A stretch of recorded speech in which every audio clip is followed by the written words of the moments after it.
야고보서 4장 6절에 하나님께서 이렇게 말씀하십니다. 하나님이 교만한 자를 물리치시고 겸손한 자에게 은혜를 주신다 하였느니라. 하나님께서 은혜를 주실 만한 여러분들 다 될 수 있기를 주님의 이름으로 축복합니다. 겸손한 사람들에게 은혜 주신다 하셨기 때문에요. 교만한 사람들은 하나님께서 물리치신다. 그렇게 말씀하셨습니다. 그리스도인들의 성숙한 성품, 여러 가지가 있겠습니다만 그 중에 오늘은 겸손에 대해서 볼 수 있었으면 좋겠습니다. 이 성품이라는 것은 단숨에 이루어지지 않습니다. 노력하여서 계속해서 이루어 가야 되는 것입니다. 어떤 그리스도인들은 믿음이 있다 하는데 이 성숙된 성품이 연결어가지 않아서 다른 사람들에게 무례함을 끼치는 경우들을 종종 보게 됩니다. 지금 뉴스에 나오는 것 중에 하나가 지난 석탄일에 조계사 절 앞에서 어떤 기독교인들이 피켓을 들고 큰 소리로 찬송을 하고 큰 소리로 전도를 했다. 이런 뉴스들이 있습니다. 많은 사람들의 지탄을 받고 있죠. 전도하지 말란 얘기가 아니라 무례하지 않게 해야 된다는 얘기입니다. 하더라도 예전에 저도 본 일도 있고요. 여러분들도 아마 지켜본 사람들이 있을 것입니다. 지하철에 사람들이 많습니다. 지하철을 타게 되면 어떤 아줌마들이 사람들을 미치면서 자리가 나면 재빠르게 가서 자리를 잡습니다. 앉습니다. 그리고 자리를 잡아놓고 큰 소리로 저쪽에 있는 사람 부릅니다. 이 집사님 빨리 와. 김권사님 빨리 와. 자리 잡아놨어. 그럼 사람들이 어떻게 되죠? 또 예전에 이런 일들도 종종 있었습니다. 병원에 성도님들 중에 아파서 수술하고 입원해 있으면 신방을 합니다. 신방대원들 여러분이 가서 그분들을 위해서 간절한 마음으로 기도해주고 간절한 마음으로 예배를 드려주죠. 함께 찬양을 합니다. 함께 통성기도합니다. 그런데 그 옆자리에는 그 침대에는 밤새 아파가지고 잠 못 들었던 사람이 이제 막 잠드는 사람이 있어요. 어떻게 되죠, 그럼?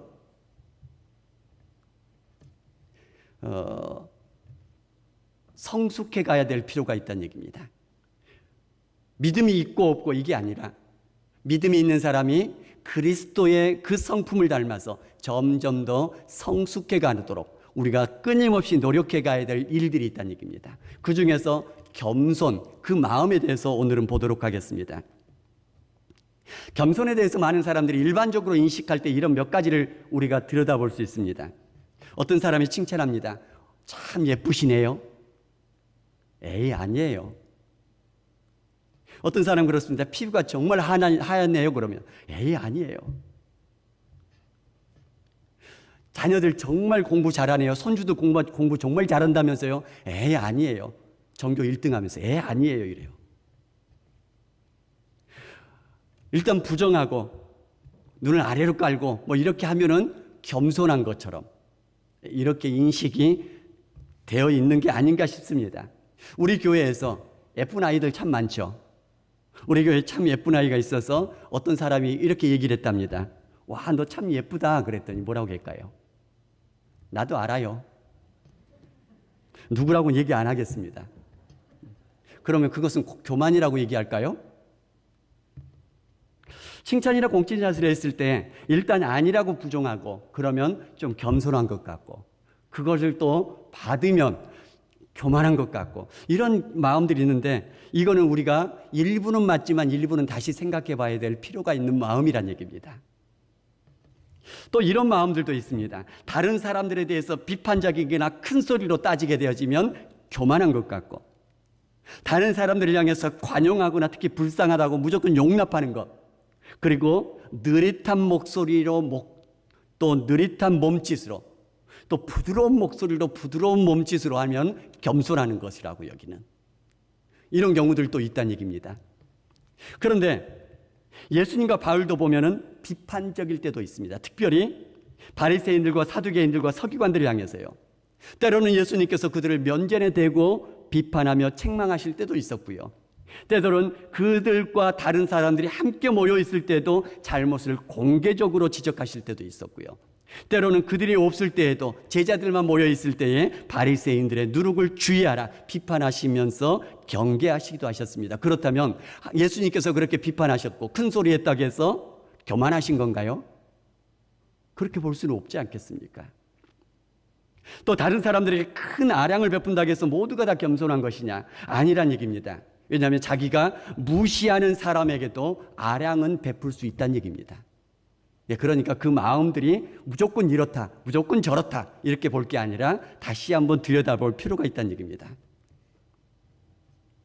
또 남을 나보다 낮게 여기는 것이 겸손이라 오늘 본문에도 나왔지 않습니까? 남을 나보다 낮게 여기는 것이 겸손이라.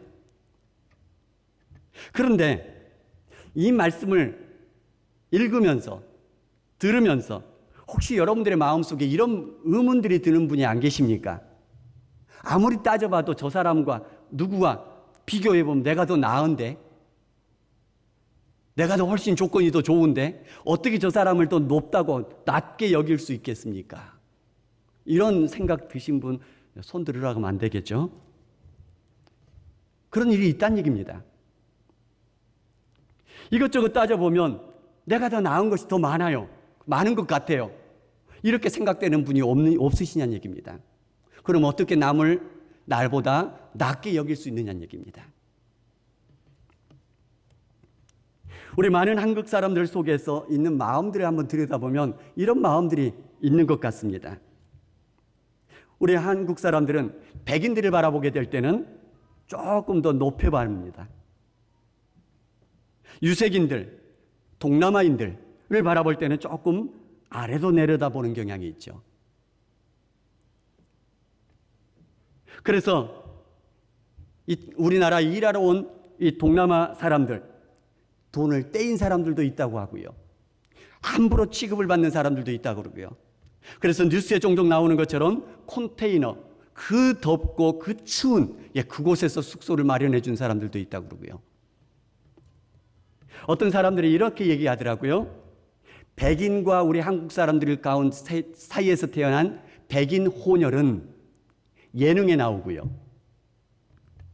동남아 출신 우리 한국 사람과 사이에서 태어난 동남아 혼혈은 다큐멘터리에 나온다고요. 왜 다큐에 나올까요? 그래서 그 얘기를 듣고 한번 봤더니 정말 그래요. 예능에 나온 애들은 거의 대부분이 다 혼혈들 중에서요. 거의 다 백인들이에요. 백인과의 혼혈이에요. 근데 다큐에 나온 아이들을 보게 되면 다 유색인종들이에요. 또 우리는 사람들을 바라볼 때 멀끔하게 보이는 사람, 좋게 보는 경향이 있고요. 믿음직하게 바라보는 경향이 있습니다. 일상 차림을 하거나 또는 우중충해 보이는 사람들을 보게 되면 조금 덜 신뢰하는 마음이 가는 것들을 보게 되어집니다. 그래서 사기당하는 사람 누구에게 더 사기를 많이 당할까요? 멀끔한 사람에게 사기를 많이 당한다는 얘기입니다. 직업이나 지위가 높은 사람, 돈이 많은 사람들을 바라볼 때는 고개를 숙이는 경향이 있고요. 반대가 되어질 때는 그렇지 않은 경향이 있습니다. 반대로 함부로 하는 경향이 있다는 얘기입니다. 그 대표적인 얘기가 아파트, 물론 다 모든 아파트들이 다 그러는 게 아니지만 아파트 경비원들에게 하는 뉴스에 나오는 그런 일들이죠. 때문에 우리는 어떤 것은 무조건 겸손이다, 어떤 것은 무조건 교만이다 이렇게 바라볼 게 아니라 다시 한번 바라보아야 될 필요가 있다는 얘기입니다. 그래서 오늘 본문에 나와 있는 말씀을 가지고 살펴보기를 원하는데 오늘 본문에 보면은 교만과 겸손을 대비해서 말씀해 주십니다. 3절에 보면 아무 일에든지 다툼이나 허영으로 하지 말고 오직 겸손한 마음으로 각각 자기보다 남을 낮게 여기고 이렇게 말씀하십니다.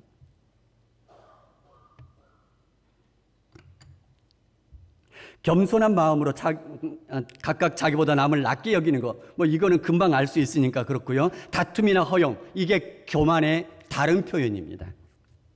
이기적인 욕망으로 하는 것을 다툼이라고 얘기하고요.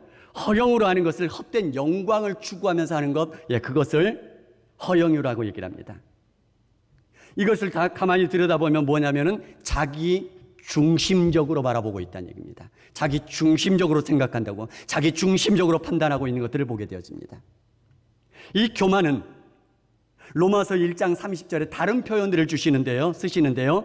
능욕하는 자, 교만한 자, 자랑하는 자, 이렇게 표현합니다. 능욕하는 자는 자부심이 강해서 다른 사람의 모욕적인 언어를 사용하는 것을 능욕하는 자라 이렇게 표현하고요. 교만한 자는 자신의 수단이나 공로에 대해서 높이 평가하면서 다른 사람을 무시하고 깔보는 것, 이것을 교만한 자라고 얘기하고 있고요. 자랑하는 자는 자기를 자기 이상으로 내보이는 것, 다시 말하면 허풍, 이것을 자랑하는 자라고 표현하고 있습니다. 그래서 C.S. 루이스는 교만에 대해서 이렇게 정의를 해줍니다. 본질적으로 교만은 경쟁적인 것이다, 이렇게 얘기를 합니다. 이것이 보통은 어떻게 나타나냐면 이렇게 볼 수 있습니다. 보통은 우리가 어떤 물건을 살 때에 그 물건이 좋아서 사고 필요해서 사지요. 교만한 마음은요, 다른 사람보다 더 낫다라는 것을 보여주려고 물건을 산다는 얘기입니다. 대표적으로 명품이 그렇죠. 물론 모든 명품을 사신 분이 다 그렇다는 얘기가 아닙니다. 어떤 사람은 그 명품이 왜 명품이냐, 더 좋지 않습니까? 더 튼튼하고 여러 가지로 더 좋으니까, 그래서 사람들이 더 찾으니까, 그래서 명품, 이런 경우들이 많아서 더 좋은 것들을 거기에 걸맞게 사는 사람, 그런 마음이 아니라요. 그것을 사고 내가 그것을 들고 그것을 타고 다른 사람에게 보여주면서 나는 이런 사람이다 라고 보여주려고 그걸 사는 것, 그것이 교만이란 얘기입니다. 교만은 남보다 낫다는 생각으로 남들을 얕잡아 보거나 없이 여기는 태도를 얘기를 합니다. 실제 낫든지 안 낫든지 그거 상관없이, 이거는 어디에서부터 출발하냐면 마귀에서부터 시작한다는 얘기입니다. 우리가 잘 아는 것처럼 마귀가 왜 마귀로 떨어졌죠? 하나님보다 높아지려고요. 자기를 자기 이상으로 생각하여 높아지려고 한, 그것이 바로 마귀의 마음이었더란 얘기입니다. 자, 그렇다면 다른 사람들을 바라볼 때에 아까 제가 말씀드린 것처럼 그들에게 있는 것과 내게 있는 것 서로 비교해보면 내가 더 많거든요. 내가 더 좋거든요. 내가 더 높거든요. 그럴 때 어떻게 남을 나보다 낮게 여길 수 있느냐라는 것입니다. 이렇게 생각해 보면 될 것 같습니다. 우리나라는 지금 저출산에 들었습니다. 그래서 많은 분들이 그럴 것입니다. 저도 마찬가지입니다. 애기 엄마들이, 애기 아빠들이 애기에 이렇게 안고 가고 애기 데리고 가면 그렇게 좋아 보입니다. 예뻐 보입니다. 기특해 보이더라고요. 나이 들었다는 얘기가 되는 건가요? 자, 그러면 이렇게 보십시다. 갓난아기들이 막 태어나서 신생아실에 이렇게 쭈르륵 누워 있습니다. 그 아이들은 가진 것들도 노출되지 않습니다. 누구의 아기들인지 모릅니다. 물론 이름표는 써 있겠지만 그 부모가 어떤 사람인지 그 신생아들 보고는 알 수가 없습니다. 그 신생아들 보고는 누가 더 똑똑한지 누가 덜 똑똑한지 알 수가 없습니다. 그냥 그 신생아들을 바라보면서 생명 자체로 소중하고 사랑스럽고 경의를 표하는 마음들이 생겨난다는 얘기입니다. 그 마음으로 모든 사람들을 바라보란 얘기입니다. 사람들을 대할 때 겉으로 덧입혀져 있는 것들을 보는 것이 아니라 그 사람 존재 자체를 바라보는 것입니다. 그러면서 낮게 여긴다는 얘기입니다. 그러면서 존중히 여기는 마음으로 바라본다는 얘기입니다. 또 하나는 뭐라고 말씀하시냐면은 겸손하신 예수 그리스도의 마음을 품으라라고 말씀하십니다.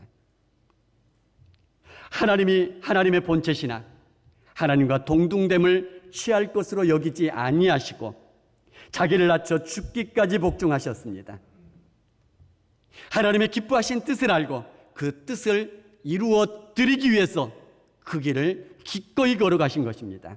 그랬더니 하나님이 높이셔서 모든 이름 위에 뛰어난 이름을 주셨고 모든 무릎을 예수의 이름에 꿇게 해주셨고 모든 입으로 예수 그리스도를 주님이라 시인하게 만들어 주셔서 하나님 아버지께 영광이 되게 하셨다라고 말씀하십니다. 하나님의 뜻 안에서 하나님의 뜻을 이루어 드리려고 그런 마음으로 나를 바라보고 다른 사람들을 바라보는 그런 심리의 상태를 겸손이라고 얘기한다는 얘기입니다. 겉으로 보여지는 그것으로 인해서 비교하며 경쟁하는 것이 아니라는 얘기입니다. 하나님 뜻 안에서 하나님의 거룩하심 안에서 그 사람을 보고 그 나를 바라보고 모든 되어지는 일들을 바라본다는 얘기입니다. 그것이 그 마음으로 그 태도로 살아가는 그 사람을 겸손이라고 얘기할 수 있다는 얘기입니다. 자, 그렇다면 이러한 마음으로 우리가 우리의 실생활에서 살아갈 수 있는 것을 적용해 보도록 하겠습니다. 먼저 기본 전제가 이것입니다. 하나님은 창조주 하나님이신 것을 믿는 것입니다. 하나님은 이 모든 세상 만물들을 다 다스리시고 주관하고 계시다라는 것을 믿는 것입니다. 하나님은 우리를 구원해 주신 분이시라는 것을 철저하게 믿는 그 마음으로 나를 바라보는 것이고 다른 사람들을 바라보는 것이고 우리 주변에 일어나는 일들을 바라보는 것이라는 얘기입니다. 먼저 다른 사람들을 바라볼 때입니다. 어떤 사람들이든 간에 모든 사람들, 그 사람들이 하나님의 자녀란 얘기입니다. 하나님께서 소중하게 여기신 존재란 얘기입니다. 독생자 그 핏값으로 주고 사신 하나님께서 그렇게 값지게 여기시는 그 사람들이란 얘기입니다. 물론 하나님을 나도 그렇게 여기셨지만 우리 주변에 있는 다른 사람들도 하나님께서는 그렇게 소중하게 여기신 분들이란 얘기입니다. 그렇기 때문에 그 사람들을 바라볼 때에 존중이 여겨줄 수 있다는 얘기입니다. 그 사람들이 겉으로 어떠하든지 간에 상관없이요.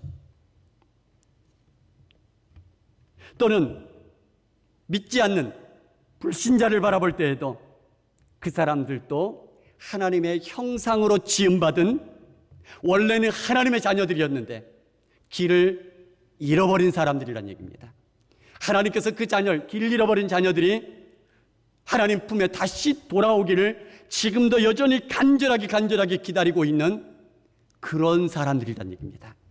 때문에 불신자들을 바라볼 때에도 우리 하나님의 그 입장에서 바라보게 되어지면 불쌍히 여겨줄 수 있는 것입니다. 긍휼히 여기는 마음으로 바라볼 수 있다는 얘기입니다. 우리 주변에 아무리 연약한 사람, 아무리 없는 사람, 아무리 가난한 사람, 아무리 작은 소자라 할지라도 주님을 대접하는 그 마음으로 대접해 드릴 수 있다는 얘기입니다. 도와줄 수 있다는 얘기입니다. 어떤 마음으로요? 주님을 대접한다는 그 마음으로요. 때문에 하나님 안에서 우리 주변 사람들을 바라보게 되어진다면 우리 마음속 태도가 겸손한 마음으로 그렇게 설 수 있다는 얘기입니다. 우리 모두가 다 우리 주변 모든 사람들을 바라볼 때 주님의 그 심정으로 그렇게 바라볼 수 있는 겸손한 사람들 될 수 있기를 주님의 이름으로 축복합니다. 두 번째는 나 자신을 바라볼 때도 마찬가지입니다. 우리에게 뭔가가 있을 때 교만해지기 쉽습니다.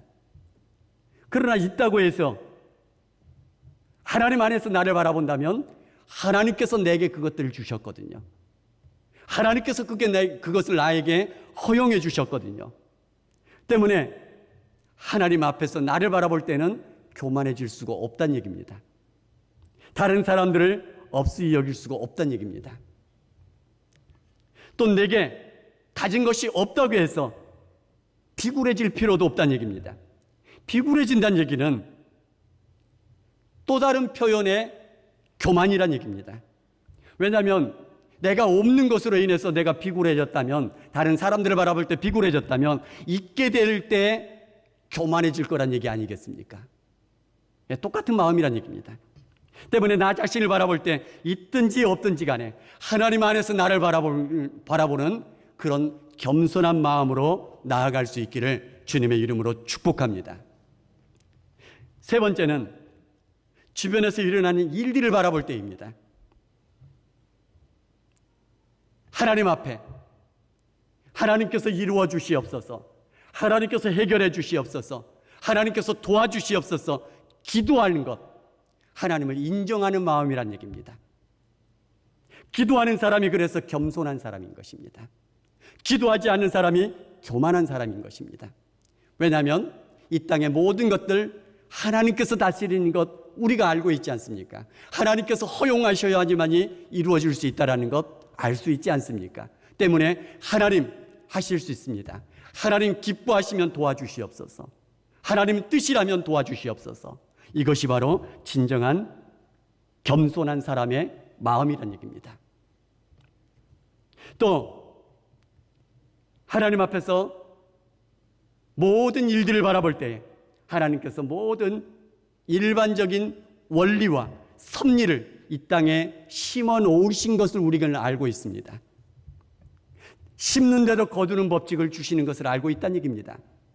그렇기 때문에 우리는 이 땅에서 열심히 우리에게 주어진 일들을 감당해내야 된다는 얘기입니다. 왜냐하면 하나님께서는 모든 사람들에게 심는 대로 거두는 법칙, 일반 원리를 심어주셨다는 걸 우리가 알고 있지 않습니까? 때문에 우리에게 주어진 모든 상황 속에서 최선을 다해서 열심히 살아가는 것입니다. 또 하나는 하나님께서 우리에게 뭔가를 주셨을 때, 이루게 해주셨을 때에 하나님이 해주셨습니다, 감사드릴 수가 있다는 얘기입니다. 내가 아무리 노력했다 할지라도 하나님께서 최종적으로 허용해 주셔야지만이 된다라는 것들을 인지하기 때문에, 인정하기 때문에 하나님께 감사드릴 수 있다는 얘기입니다. 모든 일들을 바라볼 때 그래서 기도하면서 열심히 일하면서 감사하면서 그렇게 감당하는 마음이 진정으로 겸손한 마음이란 얘기입니다. 그리스도인들의 성숙한 성품은 거듭났다고 해서, 예수님을 믿었다고 해서 하루아침에 완전하게 이렇게 바뀌는 것은 아니란 얘기입니다. 또 한 번 우리의 성품이 좋아졌다고 해서 저절로 그 성품이 끝까지 지속되는 것도 아닙니다. 우리는 끊임없이 죽을 때까지 주님을 닮아가는 그 성품 되기 위해서 노력하며 걸어가야 된다는 얘기입니다. 그렇게 겸손했던 다윗을 보시기 바랍니다. 다윗은 하나님을 존중했던 사람이었고요, 어떤 사람들이든지 간에 소중하게 여겼던 사람이었었습니다. 자기에게 몸을 의탁해 오는 연약하고 원통한 사람들, 그들 다 거두어 주지 않았었습니까? 부하들까지도 존중했던 사람입니다. 부하들이 다윗이 물을 마시고 싶어 하자 적진을 뚫고 들어가서 적진 안에 있는 우물물을 길러왔습니다. 다윗에게 드렸습니다. 다윗이 그것을 알고는 그 물을 땅에 쏟아서 하나님께 올려드리고 말지 않습니까? 뭐라고 얘기를 합니까? 부하들의 핏값을 내가 마실 수 없다는 얘기입니다. 존중하는 그런 마음이란 얘기입니다. 심지어는 원수 사울 왕조차도 죽을 기회가 왔지만 하나님을 존중하는 그 마음으로 살려주더란 얘기입니다. 하나님의 기름 부음 받은 자, 그러니까 기름 부음 받은 것 그것 때문이 아니라 기름 부음을 허락하신 하나님을 존중하기 때문에 예, 그래서 살린다는 얘기입니다. 그런데 이 다윗이 그 다음을 보시기 바랍니다. 전체 이스라엘의 왕이 되고 강력한 나라가 되어졌고 평화로움이 유지될 때가 되었습니다. 부하들은 전장에 나갔습니다. 그러나 다윗 자신은 왕궁에 남아서 저녁 때까지 지붕을 거닐고 있지 않습니까? 그러다가 내려다 보이는 목욕하는 여인을 보고는 그를 불러다 범하게 되어집니다. 밧세바를 없이 여기는 것이라는 얘기입니다. 그리고 그것을 숨기려고 그 남편 우리아를, 충신인 우리아를 데려다가 그것을 교묘하게 꾸미려고 했다가 나중에 죽이게 되어집니다. 우리아를, 충신을 없이 여기는 것입니다. 모든 것들을 다 보고 계시는 하나님을 없이 여기는 것입니다. 완벽하게 완성된 성품을 끝까지 가지고 살아가는 사람 없다는 얘기입니다. 예수님을 믿었다고 해서 단번에 성품이 이렇게 뒤바뀌는 사람도 없다는 얘기입니다. 계속해서 끊임없이 성숙해 가도록, 성숙해 간다는 얘기는 그리스도의 성품을 닮아가는 것입니다. 닮아가기 위해서 노력해 가는 것입니다. 겸손도 마찬가지입니다. 살아계신 하나님, 크고 위대하신 하나님, 그 하나님 앞에 끊임없이 나 자신을 세우는 것입니다. 그 하나님 앞에서 나를 보는 것이고요. 그 하나님 앞에서 다른 사람들을 바라보는 것이고요. 그 하나님 앞에서 모든 우리가 하는 일들을 바라보는 것입니다.